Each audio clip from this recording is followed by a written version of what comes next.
گل plaza تھانے کے دیگر لاپتہ افراد کی طرح لیاری کے 3 بچوں حسام، حمزہ اور سمان رحمان کے اہل خانہ اب بھی اپنے پیاروں کے منتظر ہیں۔ چیل چوک لیاری کے رہائشی تینوں بچے گزشتہ کئی ماہ سے گل پلازہ میں محنت مزدوری کر کے اپنے والدین کا معاشی بوجھ ہلکا کرنے کی کوشش کرتے رہے۔ حادثے کے بعد تینوں بچے لاپتہ ہیں۔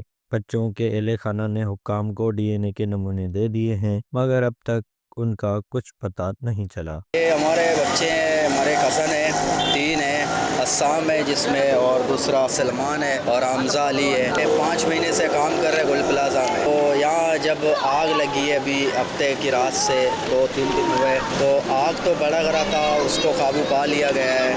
ابھی ہمارے جو ہے نا بچے غائب ہے، لاپتہ ہے، ان کا کچھ پتہ ہی نہیں چل رہا ہے۔ ہاسپٹلوں میں جا رہے ہیں، ٹراما میں جا رہے ہیں، بنسوار میں جا رہے ہیں، ان کا کچھ پتہ ہی نہیں چلا ہے۔ وہ مطلب کہ ڈیڈ باڈی بھی نہیں آئے ہوئے، کس حال میں یہ تو پتہ ہی نہیں چلا۔ ڈی این اے کے لیے سمپل دیا ہوا ہے، وہ سمپل لے گئے، اب تک رپورٹ نہیں آئی ہوئی ہے۔